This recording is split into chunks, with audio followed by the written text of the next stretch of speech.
High students, welcome to DM study centre. আমরা discuss করছিলাম democracy সম্বন্ধে, features of the democracy, constitution class 9, NCERT class 9-এর book হিসাবে আমরা features of the constitution democracy আমরা discuss করছিলাম, যেখানে major decision by elected leader এই সম্বন্ধে আমরা ডিসকাস করেছিলাম। একটা কেস স্টাডি নিয়েছিলাম পাকিস্তানের। আমরা নেক্সট যেটা ডিসকাস করব, নেক্সট পয়েন্ট নাম্বার 2, সেটা হচ্ছে free and fair electoral competition. So let's start. What do mean by free and fair electoral competition? এখানে হচ্ছে ফ্রি মানে পিপল শুড বি ফ্রি মানে people should be elected freely. মানে কি, কোনো একজনকে আমরা যদি ইলেক্ট করছি, কোনো একটা পার্টিকুলার ABCD কোনো ব্যক্তি ভোটে দাঁড়াচ্ছে, তাকে যেন আমি ফ্রিলি ইলেক্ট করতে পারি, সেই এটা থাকবে। মানে it is not through forcefully. Okay, forcefully আমরা যাকে ইলেক্ট করছি না, আমরা ফ্রিভাবে করছি, এবং ফেয়ার ইলেকটোরাল প্রসেস মানে সমস্ত ব্যাপারটা ইলেকশন প্রসেস মেনে চলছে, ঠিক আছে, মানে কনস্টিটিউশন অনুযায়ী, সেটাই হচ্ছে free and fair electoral competition, ঠিক আছে। তো এখানে আমরা কেস স্টাডি, আমরা চায়নার কেস স্টাডিটা পড়বো। চায়নাতে কি হয়েছিল আমরা একটু দেখব, সেইখান থেকে আমরা বুঝতে পারবো অ্যাকচুয়ালি কি মানে কোথায় ভায়োলেট করে ফ্রি অ্যান্ড ফেয়ার ইলেকশন। দেখো, চায়নাতে ইলেকশন হয় 5 বছর পর পর, ঠিক আছে। Basically election is taking place in China after 5 years, ঠিক আছে। এইবার এখানে ন্যাশনাল পিপলস কংগ্রেস বলে একটা পার্টি আছে, ঠিক আছে, চায়নাতে। তাহলে ন্যাশনাল পিপল কংগ্রেস এর মধ্যে অ্যাকচুয়ালি মানে এদের কি পাওয়ার আছে? পাওয়ার টু অ্যাপয়েন্ট প্রেসিডেন্ট। এইটা মানে এই যে প্রেসিডেন্টকে অ্যাপয়েন্ট করার পাওয়ার কার হাতে আছে? এই ন্যাশনাল পিপলস কংগ্রেসের হাতে আছে। এবং এখানে 3000 ইলেক্টেড মেম্বার হতো, ঠিক আছে, 3000 ইলেক্টেড মেম্বার সেখানে ছিল। কিন্তু ঘটনা হচ্ছে যে এই 3000 ইলেক্টেড মেম্বার যে আসবে in national people Congress party, যেখান থেকে তো প্রেসিডেন্টকে ইলেক্ট করতে হবে, কিন্তু এই মেম্বার হিসাবে মানে এই মেম্বার 3000 মেম্বার হিসাবে যাদেরকে আমরা ইলেক্ট করব, ব্যাপারটা বুঝতে পারছো? মানে পিপল অফ চায়না এই 3000 মেম্বারকে ইলেক্ট করছে, আর এই 3000 মেম্বার কোথা থেকে বিলং করে? ন্যাশনাল পিপল কংগ্রেস থেকে। কিন্তু এই 3000 মেম্বার যখন এন্ট্রি করবে, মানে ভোটে দাঁড়ানোর চেষ্টা করবে, ভোটে টেক পার্ট করার চেষ্টা করবে, তখন এদেরকে অ্যাপ্রুভ নিতে হবে চাইনিজ কমিউনিস্ট পার্টি থেকে। বোঝা গেল? তার মানে চাইনিজ কমিউনিস্ট পার্টি যদি কোনো একটা ব্যক্তিকে অ্যাপ্রুভাল না দেয়, তাহলে কিন্তু সেই ব্যক্তি ভোটে দাঁড়াতে পারবে না। বোঝা গেল? তার মানে ব্যাপারটা বুঝতে পারছো? আমরা হয়তো মানে মনে হচ্ছে আমরা ভোটের মাধ্যম দিয়েই আমরা হয়তো চায়নার প্রেসিডেন্টকে ইলেক্ট করছি, কিন্তু ব্যাপারটা তা নয়। চাইনিজ কমিউনিস্ট পার্টি যাকে অ্যাপ্রুভাল দেবে সেই ভোটে দাঁড়াতে পারবে। তার মানে কোনো না কোনোভাবে দেখা যাচ্ছে যে আমরা আমাদের ইচ্ছামতো পছন্দের ক্যান্ডিডেটকে চুজ করতে পারছি না, কোনো না কোনোভাবে চাইনিজ কমিউনিস্ট পার্টি ডমিনেটিং একজন মেম্বারকে আমরা অ্যাপয়েন্ট করছি। So this is the case study of China. তাহলে এইটা কিন্তু ফ্রি অ্যান্ড ফেয়ার ইলেকশন নয়, এটা কিন্তু আমরা বলতে পারি না, ঠিক আছে। যেমন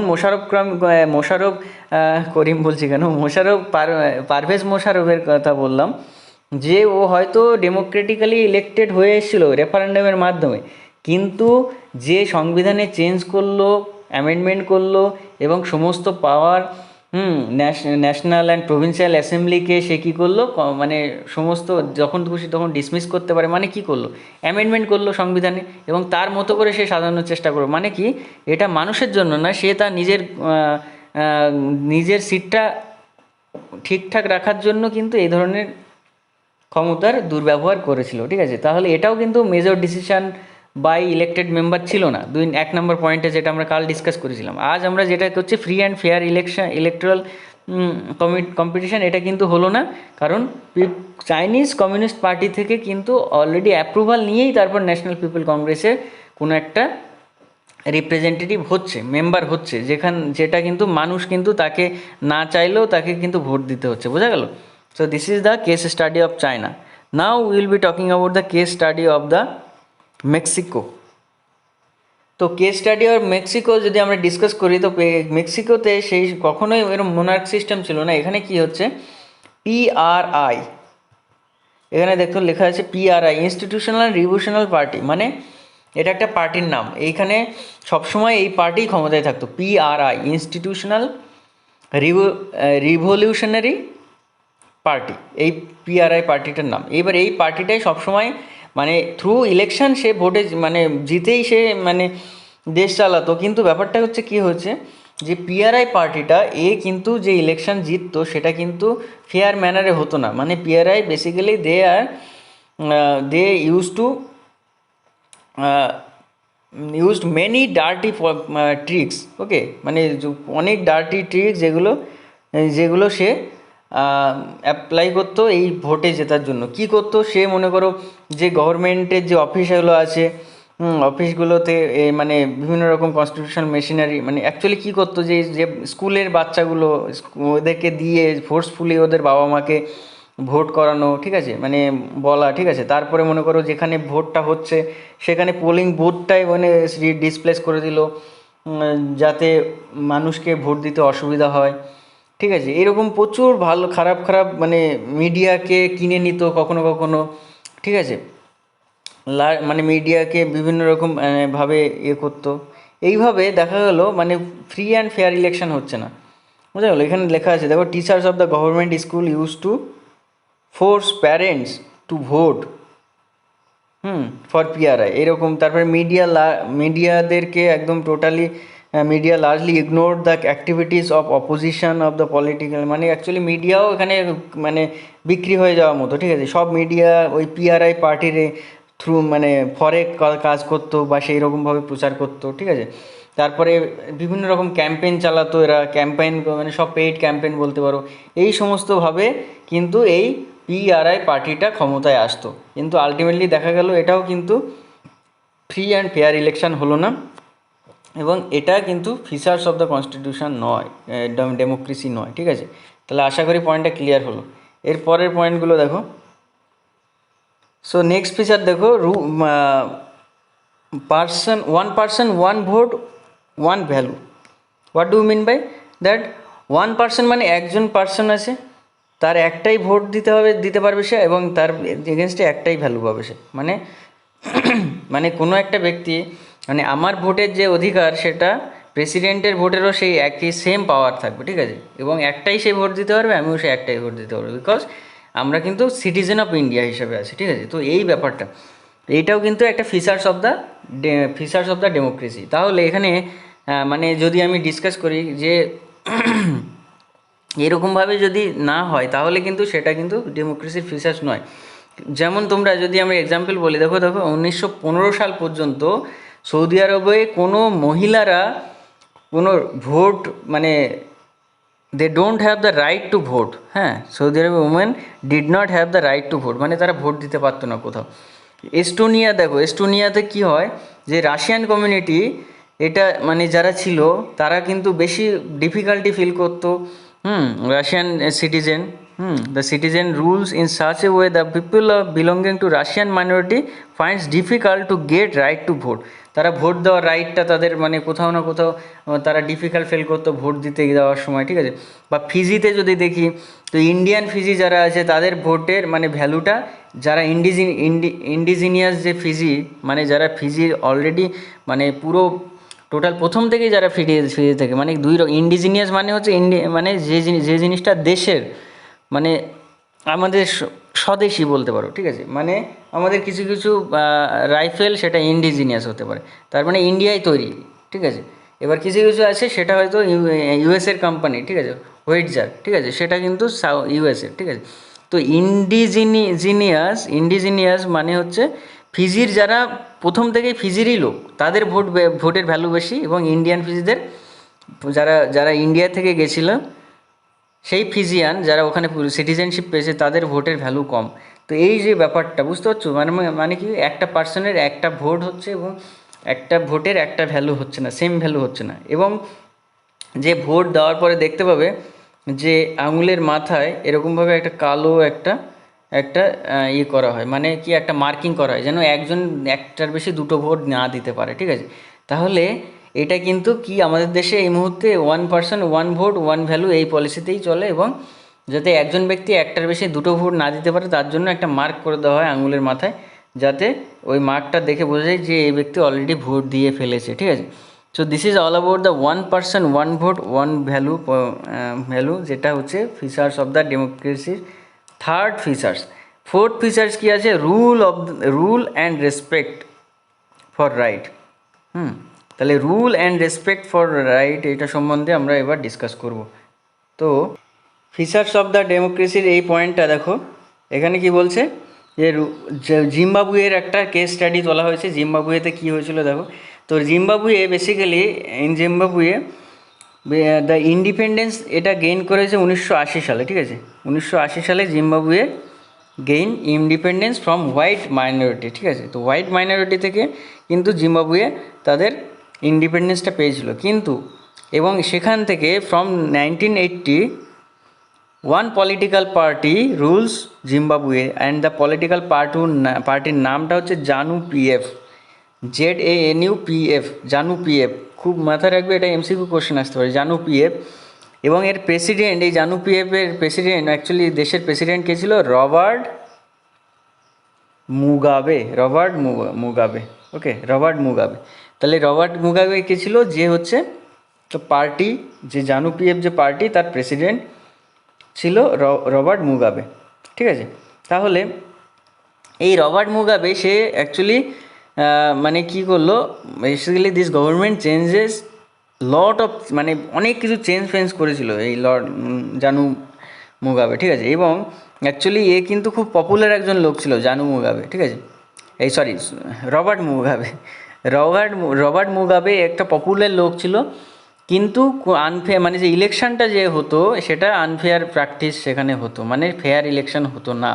সে রেস্ট্রিক্ট করে দিত প্রেস, টিভি মিডিয়া, প্রেস, এই সমস্ত এদেরকে রেস্ট্রিক্ট করে দিত, এবং মানে তারা যাতে এর এগেনস্টে কোনো কিছু নিউজ পাবলিশ না করতে পারে সেই সমস্ত অ্যাকশন নেওয়া হতো। এবং সে একটা সংশোধন করেছিল যে প্রেসিডেন্টের এগেনস্টে কোনো কিছু বলা যাবে না, ঠিক আছে। মানে প্রেসিডেন্ট কোনো কাজে অ্যাকাউন্টেবল হবে না, কোনো কিছু বলা যাবে না। এবং আদার্স পলিটিক্যাল পার্টি যারা অপোজিশন পার্টি ওয়ার্কার, তারা হ্যারাস হতো, বিভিন্ন রকম মিটিং ফিটিং যেগুলো তারা অর্গানাইজ করার চেষ্টা করতো, সেখানে ডিসরাপশন চলতো একটা। মানে এইভাবে দেখা যায় যে এ কনস্টিটিউশনে অনেক চেঞ্জ করেছে, এবং কী করেছে, নিজের পোস্টটা ঠিকঠাক মেনটেন রাখার জন্য অন্যদের রাইটটাকে লিমিট করে দেওয়া হয়েছে। দেখো এখানে লেখা আছে যেটা, যে there was a law was limited the right to the criticise. মানে যেমন মনে করো নর্থ আমেরিকার প্রেসিডেন্ট যেটা আছে না, তো কিম জং উন, যে নর্থ কোরিয়ার প্রেসিডেন্ট, এনার হেয়ার কাটটাকে তুমি নকল করতে পারবে না। তারপরে তোমার প্রত্যেকের বাড়িতে একটা করে FM চ্যানেল থাকে, সেখানের মাধ্যমেই তার গভর্নমেন্টের নিউজই শুনতে হবে, কোনো আদার্স নিউজ শুনলে হবে না। এক জায়গায় যদি জড়ো হয়ে তোমার ওই প্রেসিডেন্টের বিরুদ্ধে কনস্পিরেসি করছে কি না সেটা খেয়াল করা হয়। এই সমস্ত মানে নর্থ কোরিয়ায় যারা থাকে তাদের টোটাল তারা, মানে তাদের ফ্রিডম বলে কিছুই নেই, ঠিক আছে। তো যখনই এরকম, মানে এমনও হয় যে কেউ অপরাধ করলে বংশ পরম্পরায় অপরাধের করতে হয়, মানে আমি অপরাধ করেছি, আমার ছেলেও তার পানিশমেন্ট ভোগ করবে, ঠিক আছে। এইভাবে অপরাধটা কন্টিনিউ হয়, ঠিক আছে। তো আশা করি বুঝতে পারছো কি বলছি, যে জানু পিএফের যে প্রেসিডেন্ট ছিল রবার্ট মুগাবে, সে এইভাবে আনফেয়ার ওয়েতে কিন্তু দেশের প্রেসিডেন্ট হিসেবে সে ছিল। এবং actually right of law and respect for rights যেটা বলছিলাম, যেটা মানে সেটা কিন্তু মেনটেন হচ্ছিল না। মানে রুল অফ ল যেটা বলছিলাম, যে এর মতো ওপরে কিন্তু কোনো কিছু হচ্ছে না, মানে সমস্তটাই একটা পার্টিকুলার ডিক্টেটরশিপ বা প্লে করছে, এবং পার্টিকুলার একজন লোক তার ইচ্ছা মতো সে দেশটাকে চালানোর চেষ্টা করছে। This is not the features of the democracy, এটাও কিন্তু ডেমোক্রেসির ফিচার্স নয়। তো ফিচার্স অফ দ্য ডেমোক্রেসি এখানে রুল অফ ল হতে হবে এবং রেসপেক্ট ফর রাইট, মানে প্রত্যেকটা মানুষের রাইটটাকে কিন্তু তোমাকে মেনটেন করতে হবে, তাহলেই সেটা ফিচার্স অফ দ্য ডেমোক্রেসি। তাহলে কী বুঝলাম, কনস্টিটিউশনের ডেমোক্রেসি মানে a form of government in which ruler are elected by a major people, okay, এবং people for the people by the পিপলের কনসেপ্টটা বললাম। ডেমোক্রেসি একটা ওয়ার্ড, ডেমোক্রেসিয়া গ্রেট ওয়ার্ড, সেখান থেকে এসছে। ডেমো মানে পিপল, প্রেশিয়া মানে রুল, পিপল দ্বারা রুল, ঠিক আছে। এবং ফিচার্সগুলো আমরা পড়লাম। মেজর ডিসিশন বাই ইলেক্টেড লিডারে আমরা কেস স্টাডি নিলাম। হ্যাঁ, মুশারফ, পারভেজ মুশারফের নিলাম case study. Free and fair ইলেকশনে যেটা চায়নার আমি এটা নিলাম।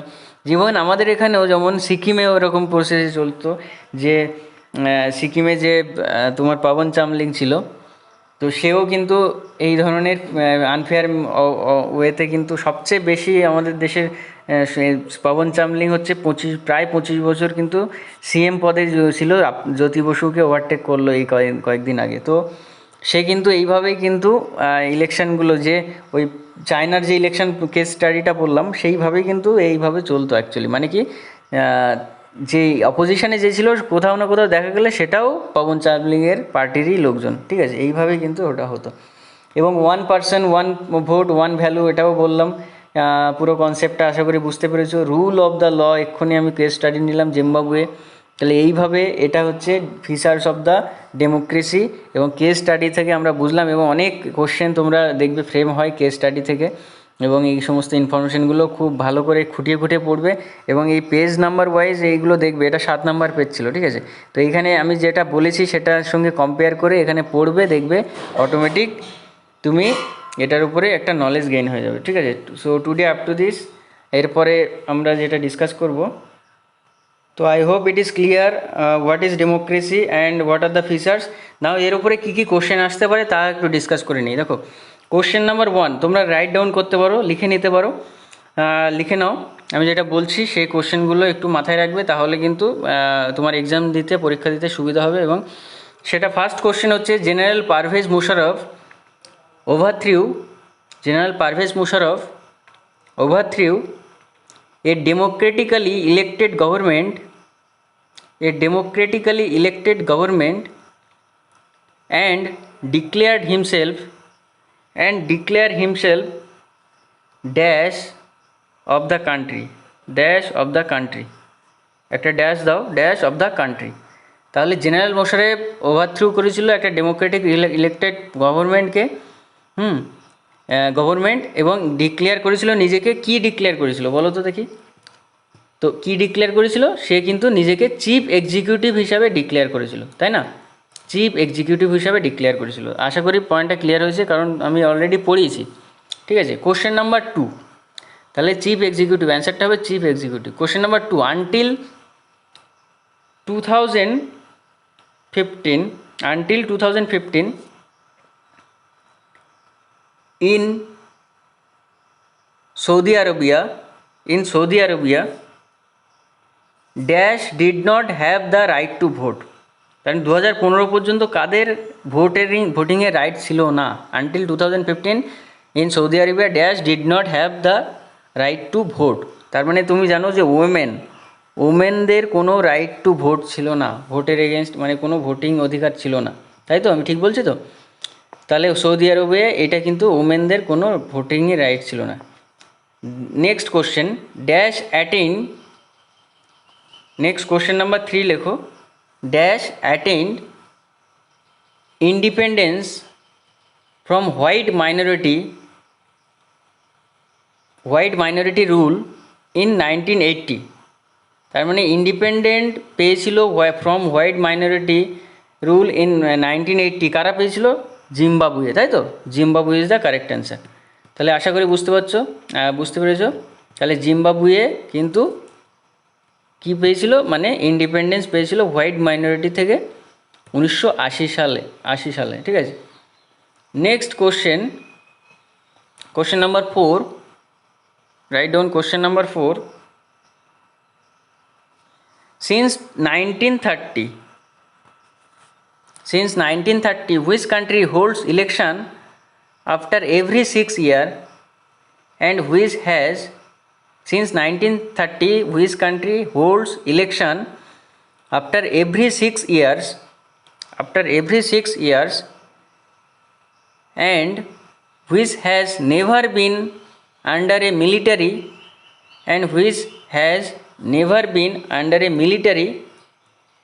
or dictator's rule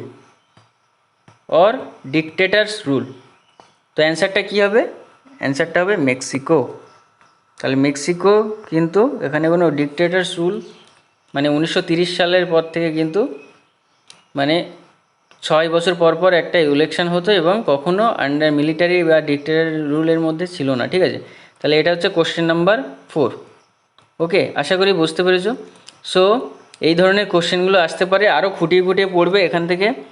যেমন মনে করো তোমাকে জিজ্ঞেস করতে পারে যে পারভেজ মুশারফ কোন দেশের প্রেসিডেন্ট ছিল 2002-এ যে রেফারেন্ডামটা হয়েছিল সেখান থেকে, ঠিক আছে, জিজ্ঞেস করতে পারে। ঠিক আছে, তারপরে জিজ্ঞেস করতে পারে চায়নার যে মেন পার্টি সেটার নাম কি, চাইনিজ কমিউনিস্ট পার্টি, এবং ন্যাশনাল পিপল কংগ্রেস এর আন্ডারে থেকে এর থেকে কী করে, এর পাওয়ার আছে প্রেসিডেন্টকে নিয়োগ করা। ঠিক আছে, এই ধরনের কোশ্চেনগুলো ডিসকাস করতে পারে।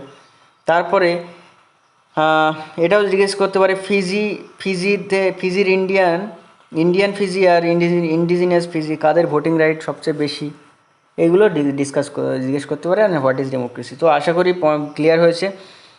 This is all about the part 2 of the democracy. Okay, first chapter 1-এর পার্ট 2। তো today up to this, thank you for listening. Jai Hind, and don't forget to subscribe my channel DMS Study Center and press the bell icon for everyday notification. Thank you for listening. Jai Hind.